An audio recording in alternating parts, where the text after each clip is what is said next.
pour la toute première fois en vidéo pour un article sur le blog, donc sur, comme je l'ai mis dans le titre de la vidéo et de l'article, mes études à l'étranger, pour un bilan général et puis des conseils, parce que ça fait maintenant 2 mois que je suis rentrée, quasiment 2 mois, et je pense avoir eu le temps de réfléchir sur les choses que je voulais aborder avec vous en vidéo.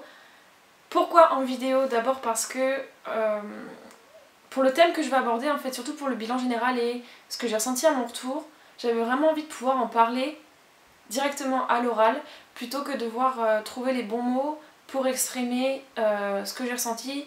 Et donc je me suis dit c'est l'occasion, donc voilà, j'essaye. Pour ceux qui ne le savent pas, qui tomberaient sur cette vidéo sur YouTube ou une autre plateforme autre que mon blog, je fais cette vidéo dans le cadre de mon blog anotherlifeabroad.blogspot.com, où j'ai partagé toute mon expérience d'études à l'étranger aux États-Unis en fait, ce semestre passé, donc les mois passés.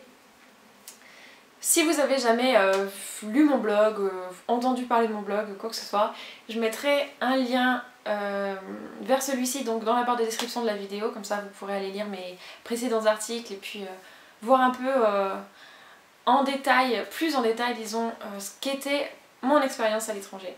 Donc je vais commencer, comme j'ai dit précédemment, avec un bilan général en fait de mon semestre. Pour ça je vais reprendre les points que je développais dans mes articles bilan mois par mois sur le blog, donc c'est-à-dire vie de tous les jours, anglais, cours, et puis France, famille, amis. Il y avait un autre point qui était observation, remarque, mais ça je pense que ça pourrait faire le cadre d'une toute autre vidéo, donc j'ai pas vraiment envie de l'aborder dans celle-ci. Je vais commencer maintenant avec la vie de tous les jours. Donc pour la vie de tous les jours, si vous avez suivi mon blog, si vous m'avez un peu lu sur Twitter et puis si je vous ai parlé durant le semestre sur internet, je pense que vous savez que tout s'est très bien passé. Je me suis très vite adaptée au rythme de vie, au style de vie. J'avais une roommate vraiment géniale et puis des amis géniaux, donc ça a, je pense, beaucoup aidé. J'étais sur un campus pas très grand, disons, enfin c'était grand, mais ça restait un petit campus comparé aux grosses universités américaines qui font carrément petite ville. Là c'était un campus assez grand, mais ça restait celui d'un college, donc pas une university, c'était juste un college. Donc là je crois que je l'avais déjà dit sur le blog, mais si vous ne savez pas en fait, un collège, disons que c'est juste le niveau licence, en fait ça propose que des bachelor's degree en fait, alors que les universities ça propose vraiment tout, licence, master et parfois même doctorat, recherche, tout ça, donc c'est plus grand forcément. Donc je pense que le fait d'être sur un plus petit campus avec cet esprit vraiment de communauté a aussi aidé à la vie de tous les jours, donc il n'y a pas eu de gros soucis là-dessus. Pour ce qui est de l'anglais, alors pour l'anglais, je partais pas à l'étranger avec un niveau mauvais, loin de là, je pense que j'avais déjà un bon anglais, donc pour la langue il n'y avait pas vraiment de problème en fait. Donc si vous ne le savez pas, en fait, ce semestre à l'étranger faisait partie de ma licence LEA, ma toute dernière année, donc pour valider ma licence. Donc forcément déjà mon anglais n'était pas mauvais, et puis j'ai toujours aimé l'anglais, donc en plus de ça, enfin l'anglais c'était pas un problème. Mais c'est clair que le semestre m'a tout de même apporté une chose vraiment importante au niveau de l'anglais, c'est la confiance en moi à l'oral en fait. Le fait de pouvoir être devant les gens, utiliser mon anglais sans stresser, ça c'est vraiment quelque chose que j'ai ressenti sur le semestre, et que ça m'a vraiment aidé là-dessus en fait. J'avais plus de pression en fait à l'oral, que ce soit avec mes amis, quand on sortait pour parler aux gens, que ce soit en classe, parce que comme je vais l'expliquer un peu je pense dans la partie cours, aux États-Unis il y a beaucoup de travaux en groupe et puis de présentations orales, donc ça a aussi beaucoup aidé là-dessus. Et donc je pense que si je devais vraiment retenir une chose au niveau de mon anglais sur ce semestre, c'est la confiance en moi que ça m'a apporté en fait. Donc génial, là-dessus c'est pas de souci. Pour la partie cours, comme je le disais donc un peu précédemment, il y a beaucoup de travaux en groupe et de présentations. Moi ce semestre je suivais donc 4 cours, j'avais un cours de management, un cours de sciences politiques, un cours d'expression écrite anglais et un cours d'histoire. Les 2 premiers cours que je viens de dire, donc management et sciences politiques, c'est vraiment ceux où j'ai eu le plus de travaux en groupe et de présentations orales et de dossiers écrits à faire. Mais bon, je pense que si vous avez déjà étudié aux États-Unis, vous le savez, il y a beaucoup de papers à écrire et à rendre. Il y a beaucoup de lectures à faire aussi, préparer les cours, tout ça. Et donc, ça en vient au point principal au niveau des cours donc, que je voudrais aborder, c'est le fait que si vous partez étudier aux États-Unis, préparez-vous à un style complètement différent en fait, aussi bien dans la manière d'enseigner que dans la relation que vous aurez avec vos profs, parce que les profs aux États-Unis sont beaucoup plus chaleureux et accessibles. Ils sont vraiment là pour vous s'il y a un problème. Ils savent qu'ils sont là pour enseigner, donc forcément ils gardent leur sérieux, mais ils sont aussi vraiment super chaleureux et ils savent vous mettre dans l'ambiance. Et le style à l'américaine au niveau de l'enseignement est tellement différent du style français, je ne saurais même pas vous expliquer comment, parce qu'il faut vraiment en faire l'expérience en fait pour comprendre, je dirais, mais c'est qu'ils abordent les choses d'une manière plus... Je sais pas, parfois j'avais plus l'impression que c'était enfantin dans le sens où, bon, la veille vous deviez lire le chapitre qui allait être abordé le lendemain lors de votre cours, et puis pendant le cours, le prof abordait les points que vous étiez censé avoir lus, et parfois, par exemple, mon cours de management, on a eu des activités en groupe où on devait monter une tour avec des genres de... C'était pas des Lego, mais c'était des trucs en plastique qui s'assemblaient, et c'était la première équipe qui avait trouvé le moyen de faire la plus grande tour en un certain temps limité qui gagnait, et donc à travers ça par exemple on devait savoir s'il y avait un leader qui s'était formé, enfin tout ça en fait, et c'était super intéressant d'aborder les choses de cette manière, mais en même temps ça paraissait super enfantin comparé à l'enseignement en France, voilà. Mais en même temps ça permettait de donner vachement plus envie de suivre le cours. Voilà, là-dessus franchement tous mes cours m'ont plu, j'ai pas eu de soucis, les profs pareil. Je me suis super bien entendue, je me suis pas sentie mal à l'aise dans une classe ou quoi que ce soit, donc c'était génial. Tous mes cours étaient en anglais, enfin logique, mais bon je le dis au cas où. Donc au niveau des cours il n'y a vraiment pas eu de soucis.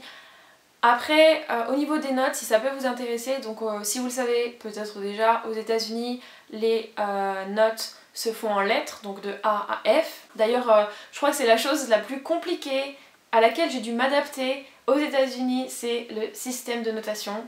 Dès le début du semestre, je comprenais pas tout. Je suis un peu partie en mode bon ben si j'ai une bonne note tant mieux, je sais pas ce que ça vaut en France, voilà. Mais ce que j'ai fait du coup, c'est au bout d'un certain temps, je commençais à me dire mais si en fait mes notes aux États-Unis valent moins bien en France, comment je vais faire pour valider mon semestre? Donc ce que j'ai fait, c'est que j'ai regardé un peu sur internet et c'est certain qu'en fait les notes aux États-Unis, même si elles sont très très bonnes aux États-Unis, vous avez un A+, un A, c'est très très bien. En fait, en France, ça va être bien, juste bien. Ça va pas être un 20 sur 20, en fait, ça va être un peu moins. Et donc, c'est ce qui a commencé à me stresser. Je me suis dit, oh, mais si en fait j'ai un B ou un B-, ou même C, C c'est très moyen aux États-Unis, il faut vraiment éviter d'avoir C. Vous allez vous dire c'est bien, en fait, enfin ça va, c'est moyen, mais en fait, ils vont vous dire non, mais si tu peux éviter d'avoir C, évite d'avoir un C. Donc voilà, et en fait, quand j'ai vu le tableau d'équivalence en fait des notes, je me suis dit mais si j'ai une note moyenne aux États-Unis, mais alors là c'est la catastrophe en France. Et du coup je me suis dit, je commençais à me faire peur en me disant j'aurai jamais mon semestre. Et en fait ce qui s'est passé et que je savais pas, c'est qu'en fait du moment que je validais mon semestre aux États-Unis, donc en fait j'avais une bonne note dans la matière et que j'obtenais les crédits américains, ces crédits américains étaient transformés en crédits français et j'avais mon semestre. Et donc en fait vu que j'ai eu une bonne note dans tous mes cours et que j'ai eu tous mes crédits, j'ai validé mon semestre à l'étranger, enfin aux États-Unis et en France, j'ai eu ma licence et je pourrais faire un master à la rentrée. Donc en fait tout ça pour dire que je me suis fait une frayeur pour rien du tout. Le point suivant c'est la famille, les amis, la France, tout ça. À nouveau si vous m'avez suivi un peu sur Twitter, même le blog, j'ai pas eu de grosses périodes de dépression, genre homesick, que je voulais rentrer, ça allait pas du tout, non. Ma famille, mes amis, la France pour certaines choses qu'on a ici, qu'on n'a pas aux États-Unis, m'ont manqué. Mais c'était pas horrible, genre... non, ça allait, je m'en suis très bien sortie, j'ai pas eu de gros moments déprimants, je pense pas. Et puis, bon, je gardais contact un peu avec tout le monde via internet et puis les applications du type Viber, WhatsApp, tout ça. Donc ça a très bien servi et donc il n'y a pas eu de gros soucis là-dessus. Donc voilà pour ce qui est du bilan général de mon semestre. Maintenant je vais parler du retour parce que c'est vraiment la chose qui m'a fait choisir la vidéo en fait pour vous en parler. Parce que le retour, disons que ça s'est pas mal passé en fait, enfin disons que le premier jour en fait, quand je suis partie des États-Unis, que j'étais dans l'aventure aéroport, tout ça, j'ai été très triste. Dire au revoir à mes amis, tout ça, ça a été dur. Il y a eu des pleurs forcément, c'était triste. Mais disons qu'une fois dans l'avion direction de Paris, j'étais plutôt bien. En fait, je commençais à vraiment me faire à l'idée que je rentrais, donc ça allait. Quand je suis arrivée en France, la première chose que j'ai fait, c'est aller manger un pain au chocolat. Je tenais à le faire et je l'ai fait, et voilà. Et ça, en fait, ça allait. Le premier jour, disons que ça allait pas trop mal. J'étais dans l'excitation de retrouver ma famille, mes amis, les choses qui m'avaient manqué en France. Donc ça allait. Et puis la semaine qui a suivi, c'était pas trop ça du tout. Disons que les moments où j'étais occupée, ça allait en fait, mon esprit était occupé, donc je pensais plus trop au fait que j'étais rentrée, que les États-Unis, mon expérience là-bas pour l'instant c'était fini, et ça allait. Mais tout le reste du temps, donc si je regardais un film, une série, que j'étais seule dans ma chambre, ou que j'avais, disons que j'avais la tête ailleurs et que je faisais que penser à ça, là ça allait pas du tout. J'ai eu de gros moments de nostalgie, de tristesse, de déprime, c'était dur. J'ai eu beau garder le contact avec mes amis, parce que ça c'est quelque chose que je vous conseille quand vous rentrez d'une période d'études à l'étranger, c'est garder le contact avec tous les amis que vous êtes fait là-bas autant que possible en fait, parce que déjà parce que vous n'avez pas envie de les perdre, après tout c'est vos amis, donc voilà, et puis aussi parce que ça fait toujours chaud au cœur de se dire que non, c'était pas qu'un rêve, c'est toujours là, vous l'oublierez pas, et vous pouvez toujours partager ça avec vos amis de là-bas. Même si j'ai eu beau garder contact avec eux, je me sentais plus à ma place. Même si je savais que j'étais rentrée chez moi, que j'étais à la maison, j'avais plus l'impression d'avoir mes repères, et c'était complètement difficile. Le plus dur je pense ça a été de me dire que le rythme américain, enfin le rythme de vie que j'avais pris à Marieville, c'était terminé et il fallait que je revienne à mon rythme français. Ça a été très très difficile. La chose qui a été super dure les 2 premières semaines, c'est au niveau du jet lag. C'était une catastrophe. Je me couchais très très tard. En fait, je vivais la journée, la nuit. Je dormais sur la matinée quelques heures. C'était complètement n'importe quoi. Ce qui a aidé, heureusement, donc avec le temps, ça a été un peu mieux. Je me sentais mieux, donc ce qui a aidé je pense c'est aussi une chose que vous devez absolument faire, c'est sortir avec vos amis français, enfin essayer de reprendre petit à petit le rythme que vous aviez avant de partir. C'est compliqué mais ça vient un peu avec le temps, donc ça a aidé. J'ai aussi essayé donc de regarder un peu à nouveau mes vidéos et puis photos du semestre.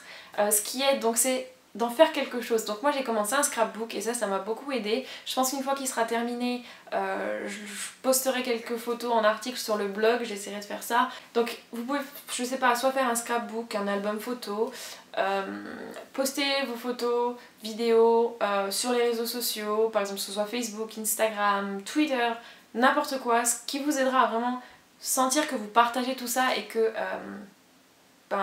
forcément ça vous fera plaisir, donc si vous pouvez le faire, faites-le. Autre chose, ça va être partager, continuer à parler d'expérience avec les gens qui ont envie d'en savoir plus, que ce soit à travers un blog, des vidéos, votre famille qui veut en savoir plus ou vos amis.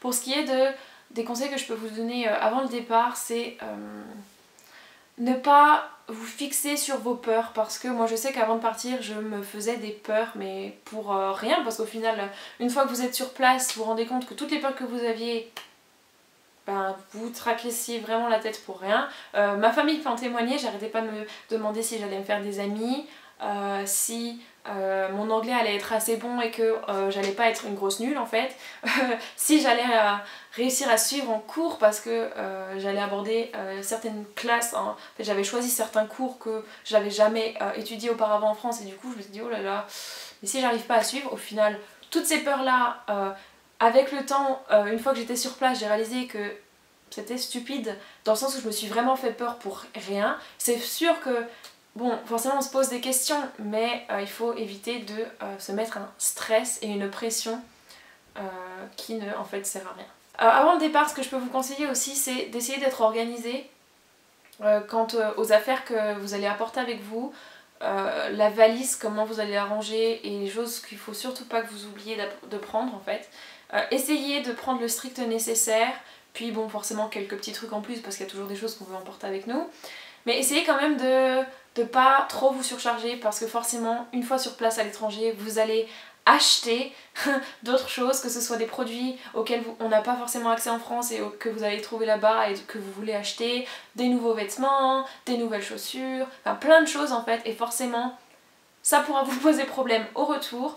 Moi ce qui s'est passé c'est que plutôt que d'acheter une seconde valise qui me serait revenue au même prix que d'envoyer un colis, j'ai donc envoyé un colis. Il faut savoir que ça coûte très cher. J'en ai eu pour je crois un peu moins de 150 $, enfin je crois que c'était 143 $ quelque chose, enfin, ça m'est revenu un peu plus de 100 €. C'est très cher. Voilà, je pense que c'est vraiment le principal que je peux vous donner pour les conseils d'avant le départ. À nouveau, je peux vous renvoyer vers mon blog avec le lien en barre de description si vous voulez un peu plus d'informations, tout ça sur comment ça s'est déroulé pour moi, etc. Et je vais aussi, je pense, j'en ai parlé sur le blog depuis un moment maintenant, j'avais envie de faire une foire aux questions. Et je pense que c'est l'occasion d'en faire une maintenant que je commence quelques vidéos, puisque si vous avez des questions sur n'importe quel thème en rapport avec les études à l'étranger, que ce soit les démarches avant, l'organisation, comment ça se passe, les peurs que vous pourriez avoir, quoi que ce soit, n'hésitez pas à me laisser un commentaire, que ce soit sur l'article ou sur la vidéo, comme ça moi je regrouperai les questions et j'essaierai d'en faire une vidéo avec des réponses aussi complètes que possible. Autre chose que je voulais mentionner avant de finir cette vidéo, c'est que j'hésite beaucoup à faire des vidéos en anglais. Alors maintenant que je suis rentrée, ça fait 2 mois que je suis rentrée, l'anglais 24/7 me manque énormément en fait, même si je l'utilise encore avec mes amis sur internet et quand je regarde des films ou des séries en anglais, ça me manque énormément et je me dis que faire des vidéos en anglais pourrait être sympa. Le seul bémol c'est que l'anglais n'est pas ma première langue, donc forcément parfois j'ai pas forcément le vocabulaire spécifique pour certaines choses et forcément parfois je vais faire quelques fautes et j'ai peur d'être prise sur des fautes que je pourrais faire. Donc c'est ce qui me fait le plus douter et hésiter quant aux vidéos en anglais. Alors si vous pouviez me donner votre avis, ça me ferait super plaisir, ça m'aiderait beaucoup aussi. Voilà, je pense que c'est tout, j'ai abordé tous les points que je voulais développer, je pense que j'ai vraiment dit tout ce que j'avais à dire, je pense. Donc si cette vidéo vous a plu, tant mieux, j'espère qu'elle vous aura aidé. N'hésitez pas à me dire ce que vous en aurez pensé. Franchement le feedback c'est ce qu'il y a de mieux. Donc voilà, je vous dis à très bientôt, j'espère.